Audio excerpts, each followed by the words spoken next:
अब बालू माफियाओं की नजर सिलीगुड़ी के साव नदी पर है। बढ़ रही है अवैध गतिविधियां, प्रशासन मौन। सिलीगुड़ी के साव नदी पर बालू माफिया की गतिविधियां दिनों दिन बढ़ती जा रही है।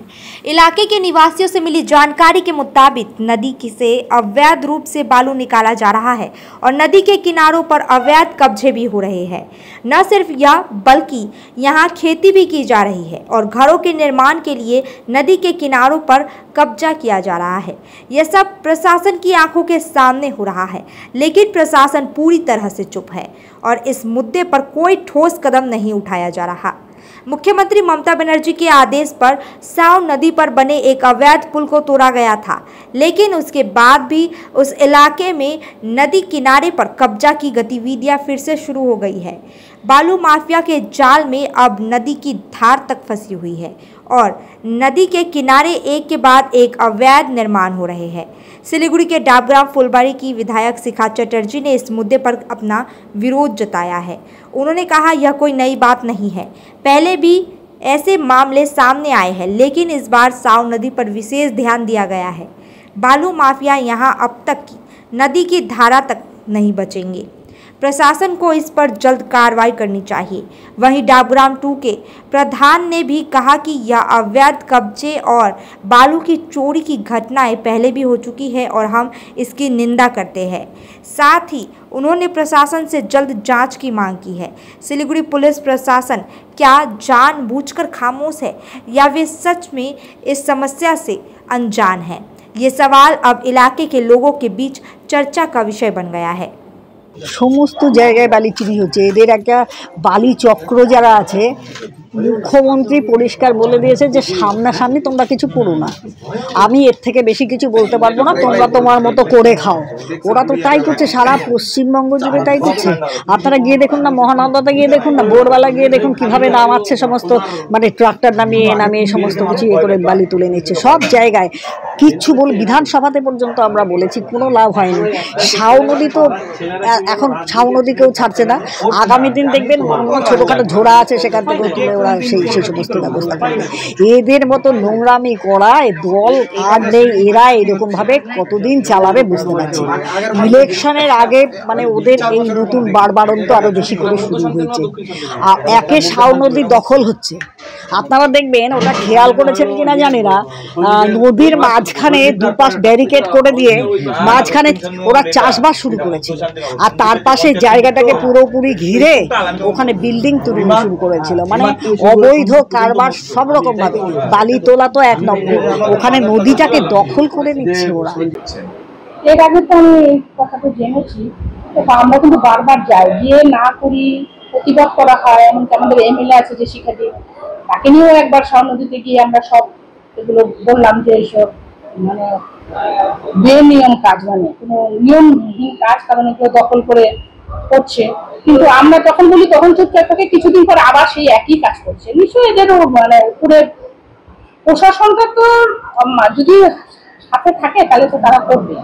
পুলিশ প্রশাসন দেখছে না, দেখছে, দেখলে কি করবে? ওরা আমাদের সামনে একটু হুমকি টুমকি করে, তারপরে তো আবার যারা পুলিশ প্রশাসন সেট না হলে এটা হয় না কোনো মতে। আরেকটা বিষয় দেখা যাচ্ছে যে পঞ্চায়েতের সিগনেচার ছাড়া তো ইলেকট্রিক ঢুকবে না। তো কিভাবে সম্ভব? এই পঞ্চায়েত কিভাবে সিগনেচার করছে বা আপনার কাছে কিভাবে খবর? না, এখন শোনো, ওই যে ভেস্ট জমিতে যারা বাড়ি করছে না, তুমি দেখবে এখন আমি সিগনেচার করছি না। কারণ এই কারণে, যখন যেহেতু ভেস্ট আমরাই ভেস্ট জমি দখল করতে না করছি, সুতরাং সেইখানটায় ওরা বাড়ি করে ইলেকট্রিক নিবে, সেটা আমরা বলতেছি না ভেস্টের মধ্যে আমরা দিতে পারবো না। কিন্তু পঞ্চায়েতদের কাছে সই নিয়ে আসে, এবার প্রধান সই না করলে তো সেটা হবে না। এবার ওরা পাশে ওরা হয়তো সই করে দিল, কিন্তু আমার কাছে এসে আটকে যায়, আমি আর দিই না, ভেস্টের জমিতে দিচ্ছি না। দেখুন, অঞ্চলটা তো আর এখন আমার অধীনে নেই, এখন অঞ্চলটা বিজেপি শাসিত অঞ্চল হয়ে গেছে। ওটা এখন আমার সময়ে বালি তোলা এ সমস্ত কিছু আমার কানে আসেনি। এবার বালি তোলা হচ্ছে, এটা অনৈতিকভাবে হচ্ছে না, ওরা প্রশাসনের এ নিয়ে সহমত নিয়ে করছে, সেটা আমার জানা নেই। তো সেটা নিয়ে আমার মনে হয় অঞ্চল প্রধানকে জিজ্ঞেস করাটাই ভালো হবে। আর যেটা চর অধিগ্রহণ, চর এটা কিন্তু মানে অনেক বছর ধরেই এটা চলছে, চর অধিগ্রহণ। তো এখন কিছুটা শুনছি একটু বেশি মাত্রায় চড় দখলটা হচ্ছে। তো এটা নিয়েও দেখুন, আমি তো এখন সামান্য একটা পঞ্চায়েত সদস্যা, তো এটা আমি ওই দিকটা যাইও না, যাওয়াও হয় না আমার, তো আমি ঠিক সঠিকভাবে বলতে পারবো না। এটা কি দলকে জানানো হবে যে এটা দলকে জানানো হবে বলতে, দলের তো আমাদের এখন ব্লক প্রেসিডেন্ট বলতে নেই বললেই চলে, এখনো কাউকে দায়িত্ব দেওয়া হয়নি। যিনি মানে সহ সভাপতি ছিলেন উনি দেখছেন দলটা। डिजाइन रेडी है सर, आप बताइए हाइट कितना रखना है सर? करो ना मटेरियल फाइनल सर, याद करो जिंदगी में 28 मिनट नर्सों ले लेते हैं। होमलैंड में हम सर नहीं खाएंगे, बस घर सजाएंगे। Hassle-free interiors from start to finish. 360-degree management, expert-led designs, delivery in 45 days. Homelane, interiors made easy. Homelane, Siliguri. Selection Furniture, opposite Vega Mall, next to Zudio. Call 7699736111. शादी या फंक्शन में हो या डे संजोना, डॉक्यूमेंट्री हो या विज्ञापन बनवाना, product की ब्रांडिंग को न रंग लगाना, कैंडिड शॉट से पल के कराना, हर तस्वीर में जादू लाना, हर फ्रेम में हो कला का खजाना, खूबसूरती और क्रिएटिविटी जब साथ निभाना। सारांश में फोटोग्राफी या सिनेमाटोग्राफी हो करवाना, तो सम्मानित डिजिविजन में ही आना। सम्मानित डिजिविजन हर याद को बनाए खास। कॉन्टैक्ट 9434023813।